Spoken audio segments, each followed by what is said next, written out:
So we are back today with a versus video, but this is no comparison.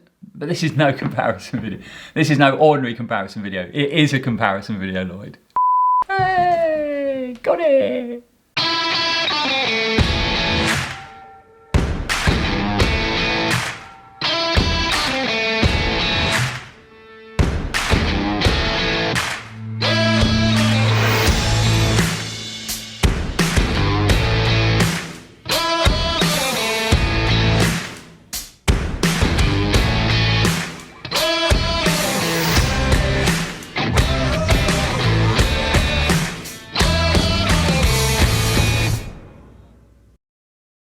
Welcome back, folks. I'm Lloyd Purvis and this is Run4Adventure. Hope you are all fit and well and training hard out there. We thought the other day that it's been a while since we brought you, our great viewers, some comparison content at the channel. So we are back today with a versus video.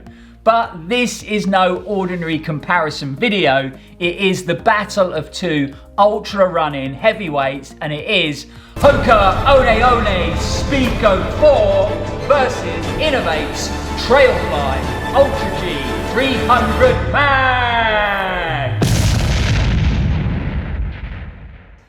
Okay, maybe that was a little bit dramatic, but I personally think these two trail shoes are great at the long stuff, super comfortable over distance, and they can pretty much handle any type of terrain that you throw at them. So before we dive into this video, let's give you the tale of the tape on these two ultra running Goliaths. The Speedgoat 4 retails in the UK for £125 and the Trailfly Ultras are £170. Weight-wise for the two shoes, in a UK 9.5, the Speedgoat 4 is 326 grams, whereas the Trailfly Ultras are 360 grams in a UK 9.5. Offset of the two shoes, the Speedgoats run on a 4mm offset with a stack height of 30mm on the heel and 26mm under your forefoot, whereas the Trailfly Ultras come in with a slightly higher 6mm offset and a 30mm stack height under your heel and 24mm under your forefoot. And when it comes down to the outsole of the shoes, the Speedgoat 4 runs off a 5mm lug, and that outsole is coated in Vibram Mega Grip rubber. And the Trailfly Ultras run off a slightly shallower 4mm lug, and that outsole is coated in inov-8 sticky graphene grip rubber. So that's a bit of info about the specs of these trail running shoes and a bit of info about the materials used in their construction.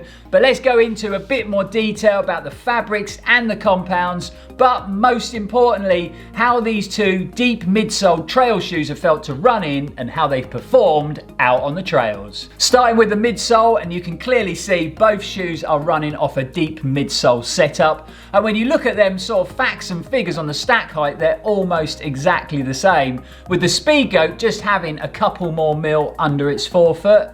So they might both look the same and sound the same, but I personally think they feel very different to running. Now, I've covered a lot of miles in Hoka's Speedgoats, all the way from the slightly unstable first version up to the current Speedgoat 4. When you compare them two midsoles, I would say the Hoka is definitely the softer shoe. Don't get me wrong, they're both clearly deep stack cushion trail shoes, but this compound underfoot in the Speedgoat is definitely a bit squishier.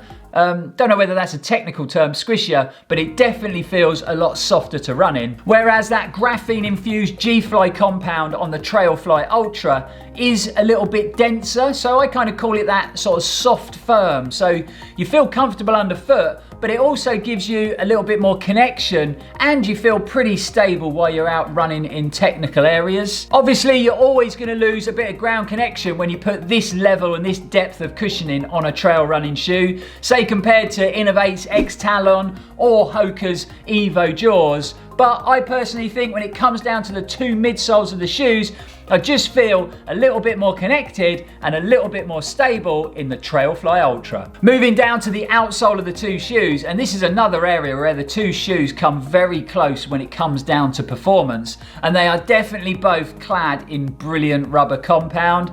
I've been a massive fan of Vibram Mega Grip on a trail running shoe for a lot of years, and I've actually had a few shoes resold in Vibram Mega Grip. I took a pair of the original Torrents to UTMB one year and they resold it in this awesome rubber.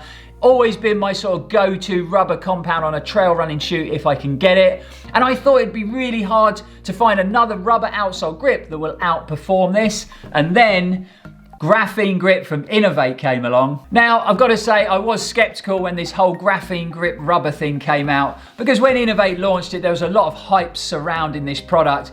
The world's grippiest trail running grip ever, and I had my doubts, but having had that rubber on the Terra Ultra G270 and now in the Trailfly Ultras, it is a very impressive rubber compound indeed. When it comes down to the outsole grip of the two shoes on rocky trail, tarmac, loose dry trail or wet rocky trail, there really is nothing in it, and both the Vibram Mega Grip and that graphene grip rubber perform brilliantly in those environments. But I think the inov-8 shoe just has the upper hand when it comes to sort of really boggy, muddy conditions. Even though this lug on the outsole is 1mm shallower than the 5mm lug on the Speedgoat, I think because of the design, the lug's a bit chunkier, it's a bit more aggressive. I think it digs into the mud a bit better, but also you've got a bit more space between those lugs, so I think it clears the mud from the outsole a bit quicker. So both shoes have performed well when it comes down to midsole cushioning and outsole grip, and they are definitely both happy to run long miles on a big mix of different terrains. But I think when it comes down to that better all-round sort of traction performance from this graphene grip outsole, the Trailfly Ultra G 300 Max just about creeps out on top when it comes down to midsole and outsole on these two trail shoes. But next up is fit and upper performance. The Speedgoat from Hoka has always been a bit of a notoriously narrow fitting trail running shoe, and in fact I know lots of runners that would like to give it a go but they can't actually fit in the shoe. When it came down to the Speedgoat 4, Hoka did add a little bit of width, and when I say a little bit of width, it was a little bit of width. It's still not a wide shoe, but there's a bit more width in the toe, and I think they added a little bit more depth to the midfoot of the shoe. So the upper definitely has a bit more volume, say, compared to the Speedgoat 3. Hoka also do a width option in the Speedgoat now, in the Speedgoat 4. But again, when it says width option, it is only marginally wider. In fact, if you get the two shoes, the standard fit and the width fit, and hold them up next to each other, it's very hard to even notice any difference when it comes to the width of the shoe. The engineered mesh used by Hoka in the Speedgoat 4 is very breathable, but it is quite stiff in feel, so it does take a bit of bedding in, a bit of softening up when you first start running in the shoe. Another big change compared to the Speedgoat 3s in the Speedgoat 4 is the gusseted tongue in that upper is a lot thinner. There's hardly any padding in it at all. So if you like a lot of padding in the tongue of your trail running shoes, this tongue is pretty stripped back. We've got some structural overlays around the toe box of the shoe just to beef that shoe up a bit for a bit of extra durability. There was a few issues with earlier models of Speedgoat with the shoes breaking down quite quickly at that flex point, so that rubber overlay has really helped with that. But if I'm honest, for me personally, I preferred the fit and the feel of the upper on the Speedgoat 3. The material was softer. I think it fitted my foot shape a bit better. I felt a lot more locked down around that midfoot, and having that slightly more padded tongue, it just felt a lot more comfortable over the top of my foot. And when it comes down to sizing for the Speedgoat, I've always sized up in it. So I tend to run a UK 9.5 in most shoes. I've always run the Speedgoats in a UK 10. So I find it sizes up a little bit short. And like I said, yes, there's a bit of a width increase in the Speedgoat 4, but I still wouldn't class it as a wide fitting trail shoe. Moving on to inov-8's Trailfly Ultra, and unlike a lot of inov-8 shoes, I've found these fit true to size. I've always had to go up a bit in inov-8 shoes in the past, so this is a UK 9.5. That's what I tend to wear in most of my shoes. It fits really well. I found that toe box width to be very accommodating. Again, I haven't got the widest foot in the world, but there's some nice room in that toe box. I wouldn't say it's as wide as an Ultra or a Topo trail running shoe, but still really nice sort of wiggle room and splay room in that toe box. The upper on the shoe is very breathable and has been very comfortable, and in fact probably the best inov-8 upper that I've ever run in. It's very inov-8 like in construction, so we got a gusseted tongue in that shoe, and that tongue is pretty thin in construction. We haven't got a great deal of padding around that ankle collar or in the heel cup, but I've had no issues with rubbing, chafing, irritation or discomfort in this upper, even when I've been out on a long run. But the standout feature of this upper for me has to be the level of lockdown I got around my midfoot from this gusseted tongue and this lacing system in the inov-8 shoe. I felt super connected to the midfoot and really dialed in and locked down into the heel cup of the shoe, which is a great feature in a trail running shoe, especially if you spend a lot of time on technical trails. But the best bit was that this system didn't work loose as I put the miles in, which can sometimes happen when you're running on a lot of uneven ground, and the shoe can work loose and you can start to lose that sort of midfoot hold in the upper. This definitely didn't happen in the Trailfly Ultra. So because of that very comfortable feeling upper, because of that great fit and lockdown on my foot shape, the inov-8 shoe comes out on top by some margin when it comes down to fit and upper performance. So wrapping up this comparison video with a quick conclusion, and I personally think that both of these trail shoes handle distance very well. I think they make great sort of ultra running, ultra racing shoes, but clearly they both have a very deep stacked midsole. So whenever you put that level of cushioning in a midsole of the shoe, you're always going to lose a bit of connection and a bit of feel to the trails under your feet. So if you're the type of trail runner that puts that ground feel and connection top of the list when it comes to picking a trail running shoe, then maybe both of these shoes aren't the trail shoe for you. But if you're more like me and you feel that sort of deep level of cushioning in a midsole of a shoe really helps you when you're pushing distance and running a long way, then both these shoes are definitely worth checking out. The Hoka Speedgoat used to be my sort of go-to shoe for distance. I've run thousands of miles in it from Model 1 all the way through to the current Model 4. I was a big fan of the Speedgoat 3. It helped me through lots of training mileage, lots of long races, including finishing UTMB in 2018. Unfortunately, when Hoka made them subtle changes to the fit and the design of the upper, it never really gave me that feel again. The Speedgoat 3 fitted my foot shape so much better. Even though it was a deep midsole shoe, I still felt super connected, well held in at that midfoot and really dialed into the trails underfoot. And unfortunately, I don't get that feel from the Speedgoat 4 anymore. So it's not my go-to shoe for when it comes to running long distance, and that void has been filled by these bad boys, which I have to say I am very surprised about. Not being a massive fan of inov-8 trail shoes in the past, I've always found them a little bit uncomfortable in the upper. They never tend to fit my foot shape pretty well and pretty uncomfortable in the midsole. I've always found I've got a bit of irritation from the sort of ankle collar, and with the tongue being so thin in the shoe, I've always felt a bit of pressure from the laces. I've had none of them above issues in the Trailfly Ultra G 300 Max. The shoe fits my foot shape really well. I found it really comfortable straight out the box. No irritation around that ankle, and even though the tongue is still thin in that shoe, it's felt very comfortable, and I've got great lockdown in this upper.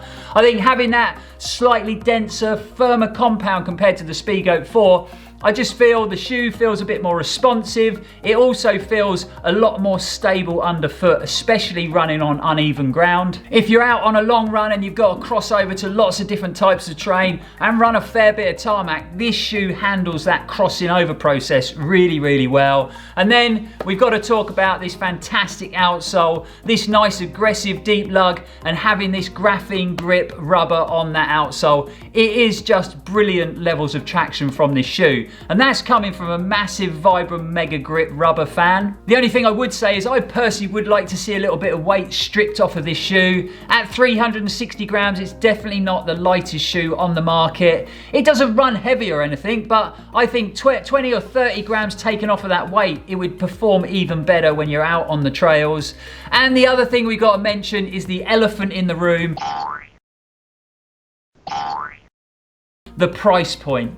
£170 for this shoe is a lot of money for a trail running shoe, even though it performs really well. And I think it's quite sad really, because we had a lot of sort of negative feedback about the price from viewers, and they were saying that they really wanted to try the shoe, they were really interested and excited about the shoe, but it was just too expensive for them to try. So I think if that price point could be lowered to around $150, it might open the shoe up to a wider audience and more runners, which would only be a good thing for inov-8. But if you are on a tight budget, then the Speedgoat 4 is definitely a good value option. We got that great Vibram Mega Grip outsole, a really good level of cushioning from that deep oversized midsole, and a really solid kind of long distance, ultra distance shoe. And at £125, I think it's really good value. But back to the comparison video, if I had to choose a shoe out of the two shoes when it comes to the performance for me, it would have to be inov-8's Trailfly Ultra G 300 Max. So that is a wrap on another comparison video at Run4Adventure. Really hope you enjoyed it, guys. Really hope you found it helpful. It was actually a review a lot of you guys had requested at the channel, so we've come through. If you enjoyed it, guys, give us a big thumbs up. It really helps the channel out. And don't forget, subscribe to the channel if you haven't already. It only takes a second to do and it is completely free. But don't forget to hit that bell icon as well so you'll be notified when we upload any new content. We've left links in the description below for both of these trail running shoes if you want to find out any more information about the Speedgoat 4 or about inov-8's Trailfly Ultra.